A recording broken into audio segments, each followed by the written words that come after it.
of the heavens and the earth, Lord. The living God, the Holy One. Say you are. Vous êtes bénis de l'Éternel. Amen. J'aimerais vivement que chaque jour vous réalisiez que vous êtes bénis de l'Éternel. Quels que soient les vallées, quels que soient les chemins par lesquels vous pourriez passer, ne doutez jamais que vous êtes bénis de Dieu. Alléluia. Réalisez-le chaque jour. Et Dieu n'est pas un homme pour se repentir. Ce que Dieu dit, il le fait. Et quand il l'a fait, il ne peut plus retirer ce qu'il a fait dans ta vie. Il est le Dieu fidèle. Amen. Ce matin, je vais initier une série d'enseignements. Aujourd'hui, ça va être l'introduction. Et dans les temps qui viennent, je verrai comment achever cela. Vous savez, il y a, dans le plan parfait de Dieu, Dieu a prévu ceci.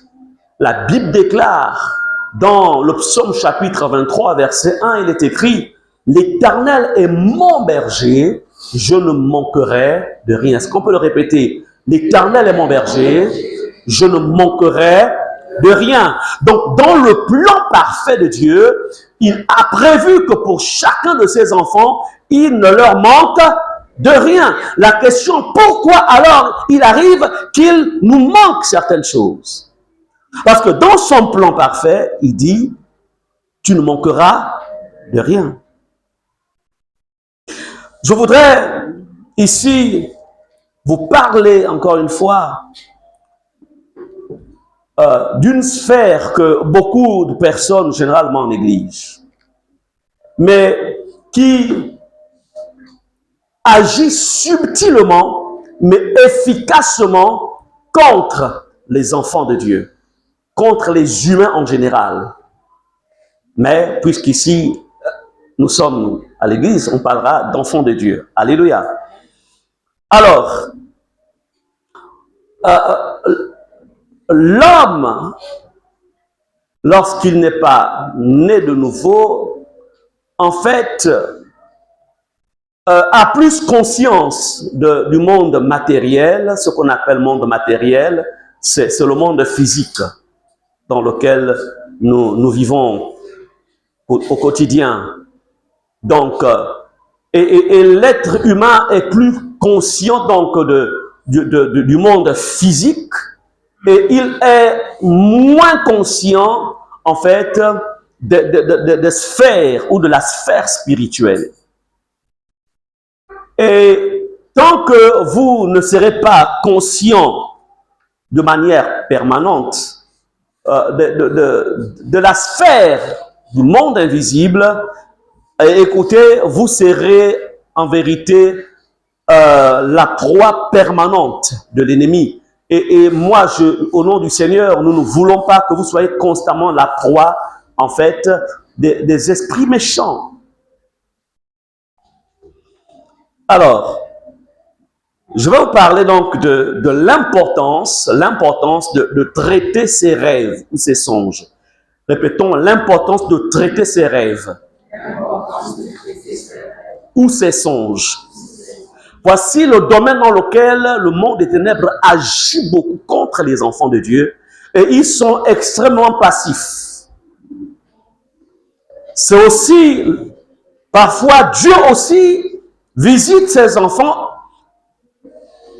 les êtres, pas seulement ses enfants, mais tous les hommes, à travers cette sphère ou cette dimension, mais l'homme est inactif. Il y a des vies qui ont été élevées parce qu'ils ont su saisir le message de Dieu à travers les songes. Il y a aussi des vies qui ont connu une descente aux enfers parce qu'ils n'ont pas su interpréter, comprendre en fait le langage des songes. Nous sommes des êtres, comme je l'ai souvent dit, ici vous le savez tous, nous sommes des êtres tridimensionnels. Nous sommes des esprits, autant pour moi. Nous avons une âme et nous vivons dans un corps. Amen. Ne l'oubliez jamais. Je n'effectue jamais de voyage. Là, je reviens d'un voyage express. J'étais dans l'Autogoué. Je ne monte jamais dans l'avion sans pourtant maîtriser d'abord, en fait, sans pourtant prendre le contrôle de ce qui se passe dans le couloir aérien. Parce que quand tu es dans l'avion, tu ne peux pas sauter sauf si tu as un parachute. Encore faut-il que tu saches comment utiliser le parachute. Et là encore, dans les vols commerciaux, il n'y a pas de parachute. C'est pourquoi je dis souvent là, attendez, je disais à un collègue, attends, tu vas prendre une classe affaires, tu vas payer par exemple 500 000 en plus, l'autre en classe économique. Mais encore, il y a un souci là. Ceux qui sont en classe affaires là, ils ont des privilèges par rapport à ceux qui sont en classe économique. Bon, bref, c'est qu'une parenthèse. Je prends toujours le contrôle parce que je sais que je suis d'abord un esprit. Dieu nous a créés comme lui. Amen. Il nous a seulement mis dans des enveloppes matérielles pour être en contact avec le monde physique. Et on est l'homme, pas tous les hommes, hein, mais je parle en fait du commun des hommes. Et il y a des enfants qui sont plus conscients du monde physique. Et ils négligent les messages venant aussi d'autres sphères. Beaucoup de personnes, à cause de l'ignorance sur la dimension prophétique d'un rêve ou d'un songe, ont vu leur vie être retardée. Ils devaient être loin aujourd'hui, mais ils n'ont pas compris le message quand ce message leur a été donné. D'autres ont été plongés dans la misère parce qu'ils ne savaient pas qu'un rêve ou un songe, ils ne savent pas qu'un rêve ou un songe, ça se traite. L'homme n'est pas le concepteur du rêve. L'homme n'est pas le concepteur du songe. Ça fait partie du programme de Dieu, on va dire ça comme ça, ou du monde spirituel, à travers la vie d'un homme. Donc, par contre, ceux qui avaient l'intelligence et la connaissance spirituelle de ces choses, c'est-à-dire ça va traiter un rêve ou traiter un songe. Ceux qui avaient cette connaissance, après avoir traité, après avoir agi conformément à ce que Dieu voulait que la personne fasse, en fait, ont esquivé, ils ont été propulsés dans des sphères élevées par rapport à leur destinée. D'autres ont eu des victoires sur leurs ennemis. Regardez comment parfois le diable, il est content. Dieu vient avertir quelqu'un, la personne fait un rêve ou Dieu lui... Oh, moi c'était qu'un rêve. Arrête ça, c'était qu'un... Non, c'est juste un rêve. Juste un rêve. Tu es ignorant quand... C'est-à-dire que la personne qui parle comme ça, elle est ignorante. Et malheureusement, 10 ans plus tard, quand la chose arrive, la personne me dit, où est-ce que tu as déjà vécu ça? Waouh! Donc, au cours de cette étude, un aperçu vous sera donné sur la vérité de ce qu'est un rêve, un songe, et l'importance de les traiter. L'importance de les traiter.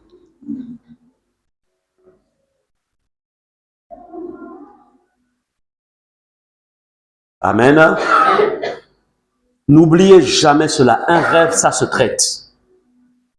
Si tu ne traites pas, tu vas passer à côté de ce que Dieu a voulu te dire. Alors, on va d'abord définir c'est quoi un songe, c'est quoi un rêve. Puisque ça fait partie de notre quotidien.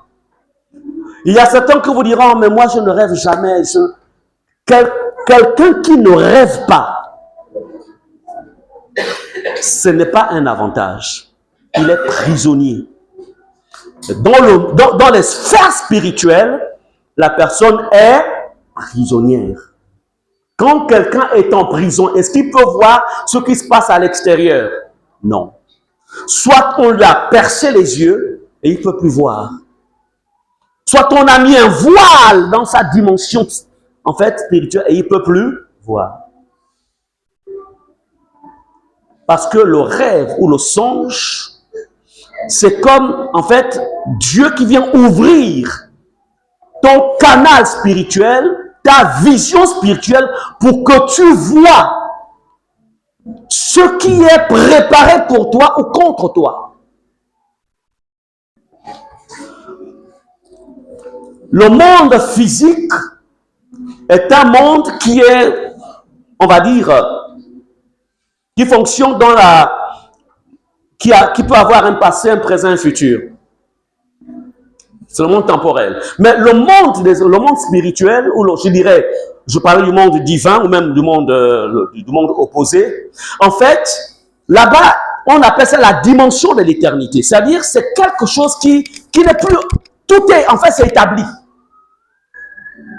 Et Dieu prend ce qui est dans ce monde-là et il te le montre. Il dit, tu vois, voilà en fait ce qui est en train d'être préparé contre toi. Amen. Il va prendre, par exemple, ceux qui, dans 10 ans, c'est là-bas. Il emporte ça et te dit, voilà ce qui va se passer contre toi. Alors, et si tu ne traites pas là, je ne sais pas ce qu'il faut faire. Quand les 10 ans arriveront, ça va se manifester. Alors, il t'a averti avant, il t'a apporté le message avant pour que tu prennes les devants. Et tu ne savais pas ce qu'il fallait faire. Ou tu as négligé. C'est ça le problème. C'est pourquoi je veux vous instruire. Afin que vous sachiez quoi faire à partir du minimum. Maintenant, ce qui est maxi, vous venez nous voir. Amen. Amen. Mais il faut au moins savoir comment faire. Dans un premier temps. Le monde matériel dans lequel nous vivons n'est qu'une conséquence de ce qui vient de l'autre côté. Si vous pensez que c'est votre intelligence, si vous pensez que c'est votre bagage intellectuel, si vous pensez que c'est votre capacité à travailler dur qui vous permet d'aller très loin dans la vie, vous vous trompez. Tu te trompes. Il y a des personnes qui mènent une vie d'esclave, alors qu'en vérité, leur destinée est une destinée princière. Ce sont des princes et des princesses. Amen. Amen. La personne se contente d'un salaire de 300 000, alors que dans le plan de Dieu, c'est un salaire de 1 million. La personne se contente d'un salaire peut-être de 1 million, alors que dans le plan de Dieu, c'est un salaire de 5 millions. Je ne prends que ça. J'aimerais vous dire une chose. Vous avez besoin, n'acceptez jamais la pensée selon laquelle ce sont mes efforts, ce sont mes capacités. C'est avec ma capacité que j'arrive à faire ceci. Tu te trompes. J'aimerais te dire ce matin, tu as le pouvoir et la capacité de maîtriser ton présent et ton futur. Tu as la capacité, répète, j'ai la capacité de maîtriser mon présent et mon futur. J'ai la capacité de maîtriser le présent de mes enfants et le futur de mes enfants. Tu as la capacité. Un jour, notre fille qui est à l'étranger, qui fait ses études, elle m'appelle, me dit, papa, quand je dors, j'entends des voix qui m'appellent. Je dis, ah bon, des voix qui t'appellent. Ah, mais le diable, il a osé. Il ose venir t'embêter là où tu fais tes études. Il n'y a pas de problème, on va traiter ça. Quand quelqu'un n'est pas instruit, dire, non mais laisse, c'est juste un rêve. Non. Vous savez, lorsque l'homme dort, la seule chose qui dort en nous, c'est le corps et c'est l'âme. L'esprit ne dort pas. Parce que l'esprit de l'homme est en mouvement permanent. Parce que l'esprit est créé à l'image de son créateur. Dieu ne dort ni ne sommeille. Donc l'esprit de l'homme ne dort jamais. Il faut se tromper, il faut vous détromper. Détrompez-vous. Je dis, il n'y a pas de problème, ma fille. On est rentré, je l'ai mis sous un régime spirituel. On a fait le travail. Et les choses sont rentrées dans l'ordre. Amen. Quand votre enfant vous dit que j'entends des voix qui m'appellent, il faut savoir que c'est une réclamation. Il faut savoir qu'il y a des êtres en mouvement qui cherchent à rentrer dans sa dimension spirituelle et dans le but de bloquer quelque chose ou de voler quelque chose. Répète au nom de Jésus. Personne ne volera ce que Dieu m'a donné. Au nom de Jésus.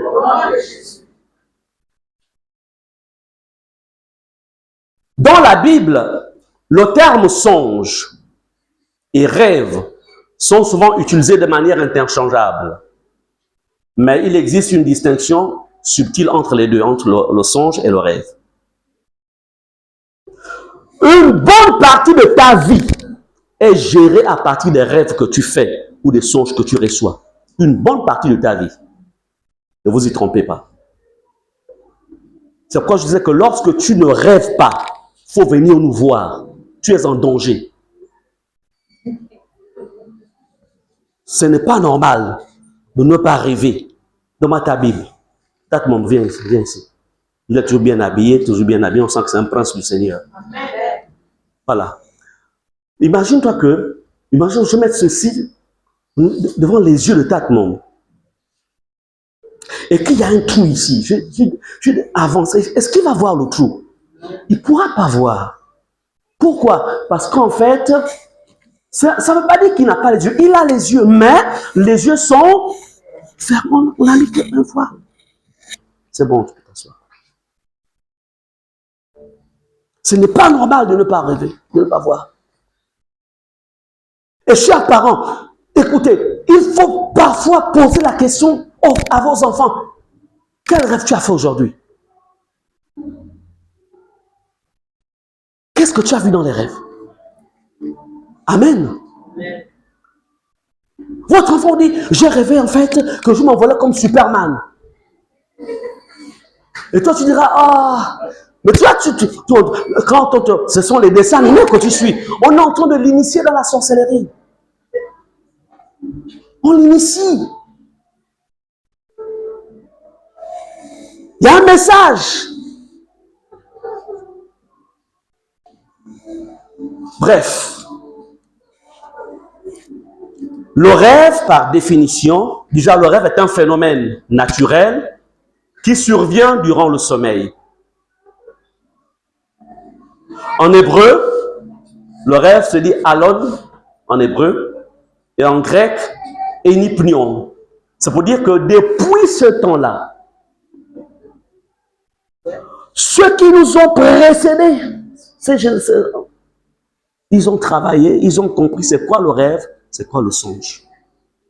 Toi, tu négliges. Eux, ils n'ont pas négligé. Donc, un rêve peut être insignifiant,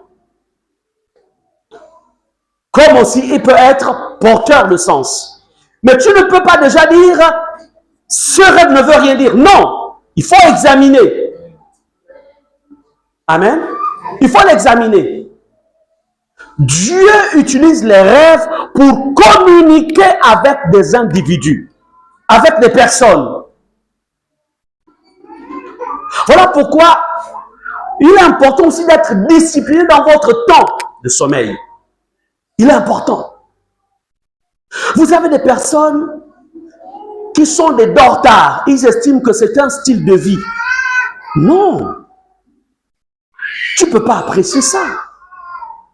Parce que ton être, ton esprit doit être, plutôt ton corps et ton âme doivent être au repos. Pour que l'Esprit de Dieu, que Dieu vienne parler à ton esprit ou te montrer des choses. Mais si tu ne sais pas être dans le repos, vous avez des personnes qui pensent que la nuit, par exemple, non, moi, dès 2 heures du matin, je commence à travailler jusqu'à 6 heures du matin. Mais Dieu va te visiter à quel moment? Déjà, travailler de 2 heures à 6 heures du matin, je vais te dire que tu mourras très tôt. Que tu le veuilles ou non, tu vas mourir très tôt. Je ne te prophétise, mais c'est la vérité. Parce que la nuit, c'est le moment, les scientifiques disent que c'est le moment où le corps se régénère. Toi, la journée, ton corps est actif. La nuit, actif. Tes cellules vont se régénérer à quel moment? Et quand tu auras 40 ans, tu vas ressembler à quelqu'un de 70 ans. Pendant que d'autres sont dans la cinquantaine, ils ressemblent à des personnes de 30 ans. Parce qu'ils ont bien géré leur corps. Ils respectent leur heure de sommeil, leurs horaires de sommeil. Est-ce qu'on est ensemble? Il y a quelque chose. Bon, aujourd'hui encore, remarquez dans les villages que les gens dorment tôt dans les villages. Amen. 19h, 20h, ils dorment. Et quand un fils de la ville va au village, il s'ennuie. Lui, il est habitué à dormir à 22h. Ou même 23h. Mais quand tu dors tôt comme ça, Dieu a le temps de le visiter, lui donner un message. Amen.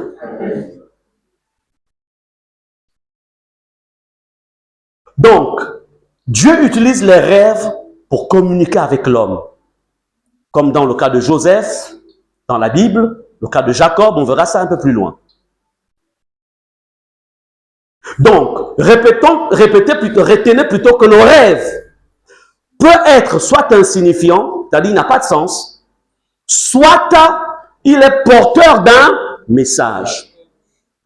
Maintenant, le songe, c'est quoi? Le songe, déjà en hébreu, ça se dit Isaïon, c'est pas Zion, mais Isaïon, ou Halom en hébreu.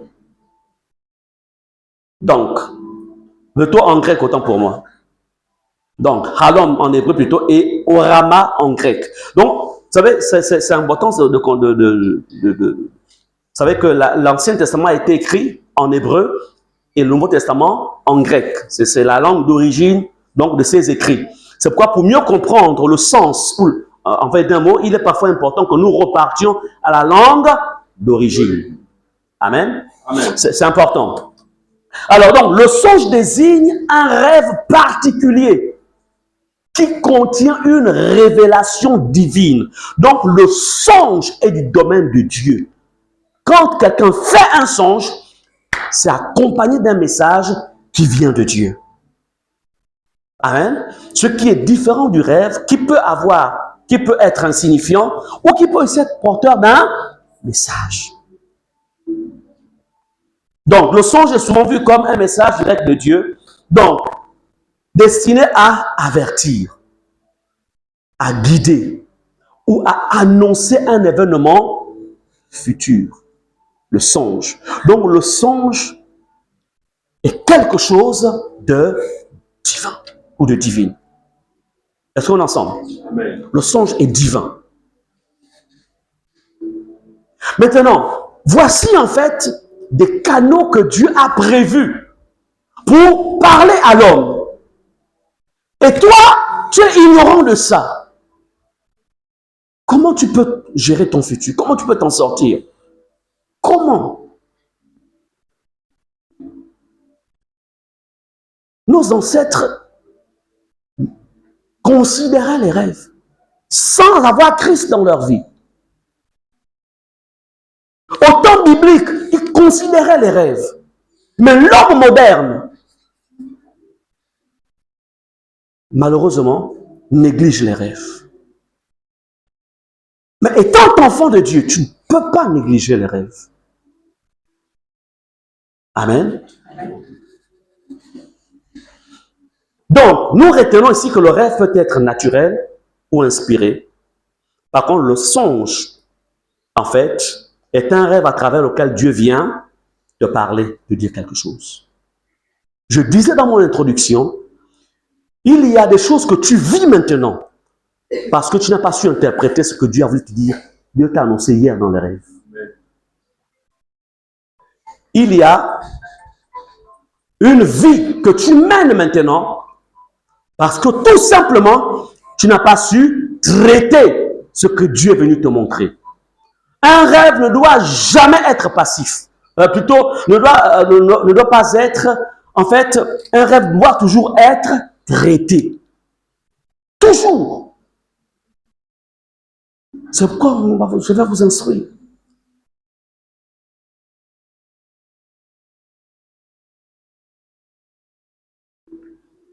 Alors, nous allons entrer dans la Bible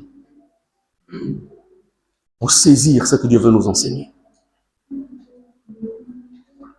Un jour, vous savez, en tant qu'étant vos bergers, tous autant que vous êtes, ceux qui, dans le registre de Dieu, c'est écrit membre de Rema et Fata. Parce que Dieu a un registre, il y a des gens de Dieu qui sont là. Dieu sait ceux qui sont de cette communauté et ceux qui ne le sont pas.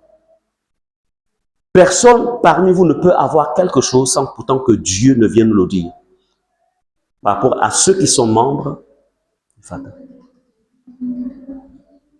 Dieu ne peut que nous le montrer. Lorsque vous voyez dans la parole de Dieu, il est écrit, la Bible dit que le souverain sacrificateur Aaron portait sur sa poitrine un pectoral sur lequel il y avait les noms des 12 tribus d'Israël. Donc, Dieu vient de déposer dans le cœur toujours de ses serviteurs, en fait, l'identité de tous ceux qui sont de la communauté. Et un jour, le Seigneur, il n'y a pas très longtemps, c'était un membre de la communauté, et Dieu me montre en fait que cette personne était en danger. J'ai prié dans la nuit, Et le Seigneur me dit non, au-delà de la prière, va vers cette personne. Alors, je vais vers la personne, je prie pour elle. Je détruis ce que l'ennemi avait préparé contre elle. 2 jours après, il y a une mauvaise nouvelle qui tombe. Et le Seigneur me dit, tu vois, c'est ce que je t'avais montré. Mais gloire à Dieu que, en fait, le Seigneur va faire esquiver ce qui allait arriver. Amen. Les songes, les rêves ou les songes. Genèse 28. Allons-y dans le livre de Genèse, chapitre 28.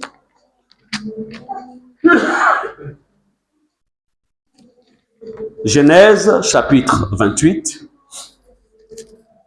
verset 10 au verset 19. Genèse 28, verset 10 au verset 19. Alors, je vais demander à l'ancien R100. Alors, on va avoir une voix masculine qui va lire pour nous ce passage de l'Écriture. Genèse 28, verset 10 au verset 19. On va beaucoup lire ce matin parce que c'est un enseignement que le Seigneur est en train de vous donner. Donc, il faut que je vous enseigne. Ok, vas-y, l'ancien. Tu peux prendre le micro pour... Genèse 28, verset 10 à 19. Jacob partit de Beer-Sheba et s'en alla à Charan. Il arriva dans un lieu où il passa la nuit, car le soleil était couché.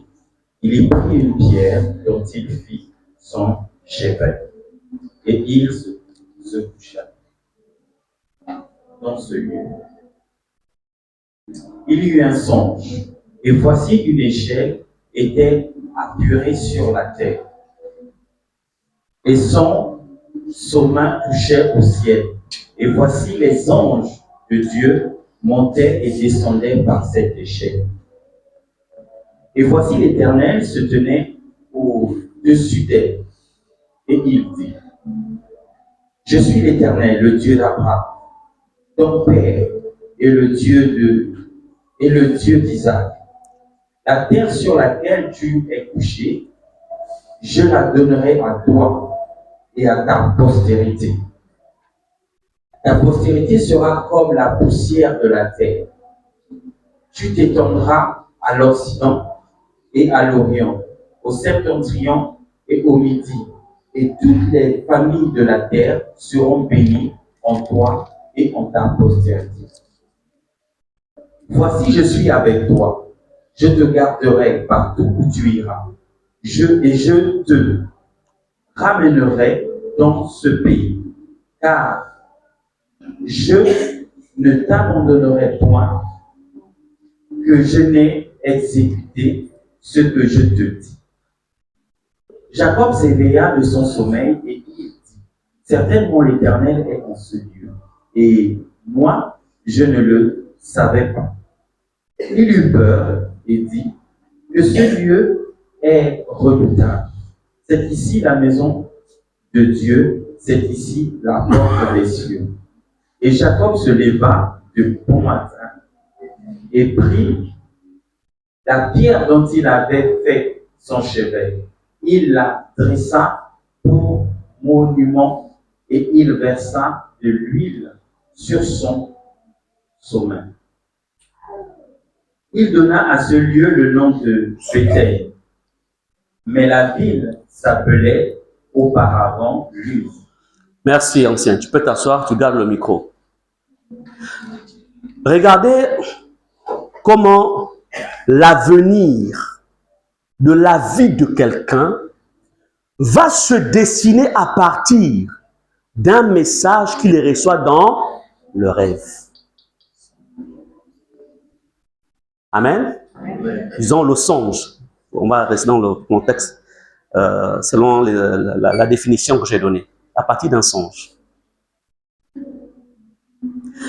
Regardez.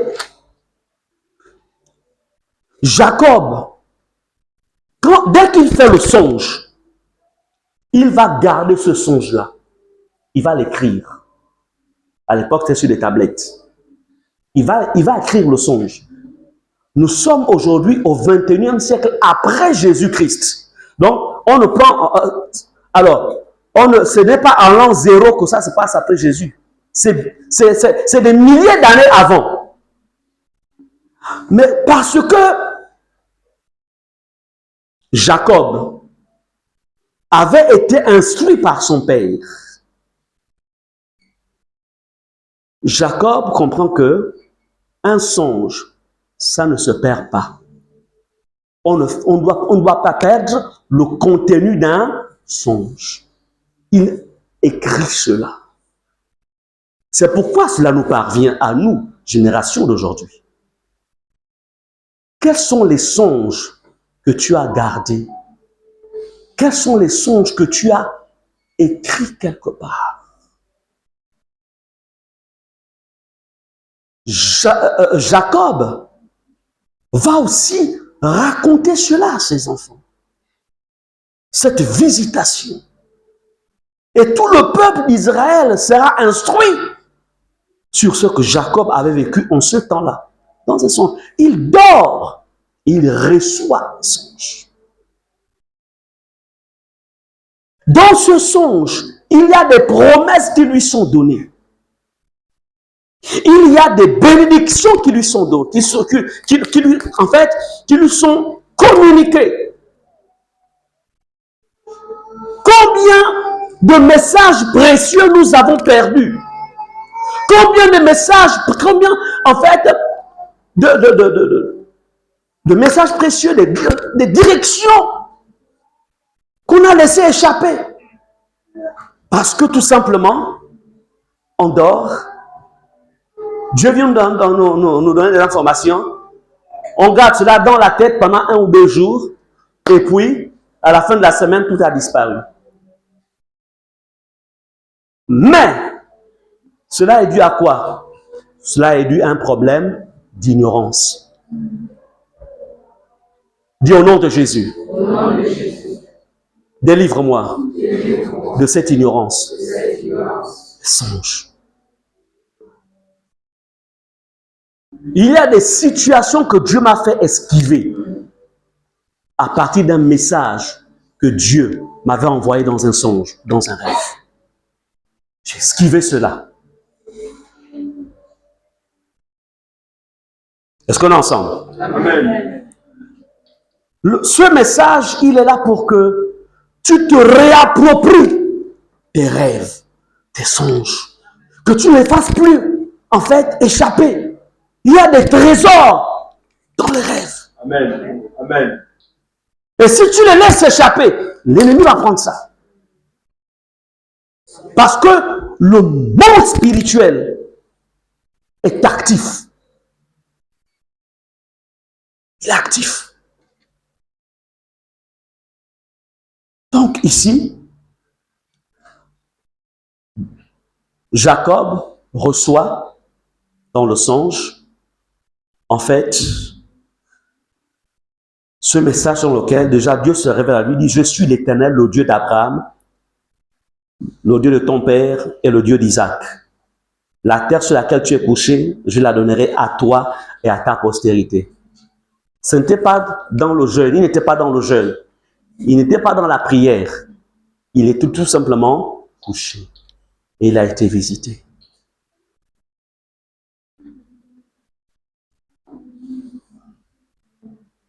Donc ça dit que tout le futur d'Israël est révélé ici. Il dit, verset 14, ta postérité sera comme la poussière de la terre, ta descendance.